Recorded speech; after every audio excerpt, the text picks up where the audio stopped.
मैं जिंदगी में एहसानमंद रहूंगा, आभारी रहूंगा। उन्होंने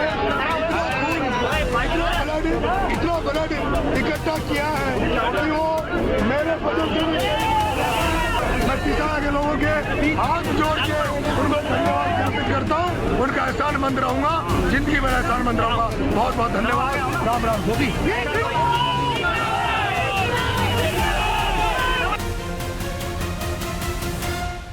नमस्कार, मेरा नाम है कौस्तुभ पंड्या और आप देख रहे हैं बीबीसी राजस्थान। अंता उपचुनाव में प्रचार के अनूठे रंगों ने पूरे राजस्थान को अपनी ओर आकर्षित कर रखा है।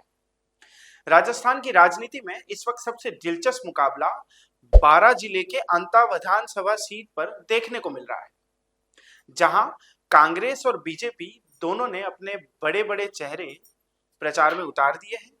लेकिन इसी चुनावी जंग में एक निर्दलीय प्रत्याशी नरेश मीणा ने ऐसा रंग भरा है कि पूरा माहौल ही बदल गया है। कहानी सिर्फ उपचुनाव की नहीं है, बल्कि राजस्थान में तीसरी शक्ति के उभार की है। राजस्थान की राजनीति अब पारंपरिक दो पार्टियों कांग्रेस और बीजेपी से आगे बढ़ती दिख रही है। नागौर में हनुमान बेनीवाल और दक्षिण राजस्थान में भारत आदिवासी पार्टी के राजकुमार रोत के बाद अब पूर्वी राजस्थान से नरेश मीणा नाम का नया चेहरा तेजी से उभर रहा है।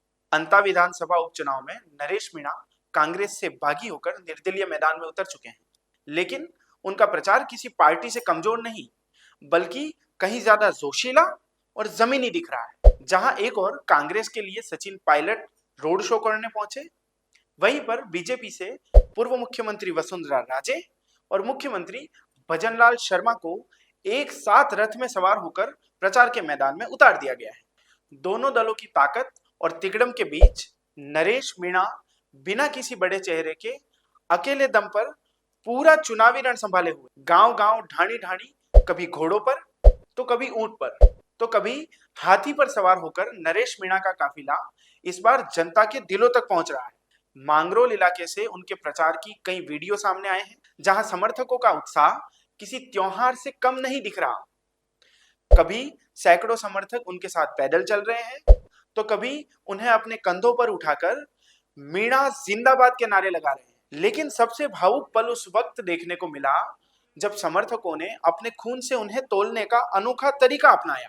तराजू के एक पलड़े में लोगों ने रक्तदान से इकट्ठा किया हुआ खून रखा और तराजू के दूसरे पलड़े पर बैठाया गया नरेश मीणा को।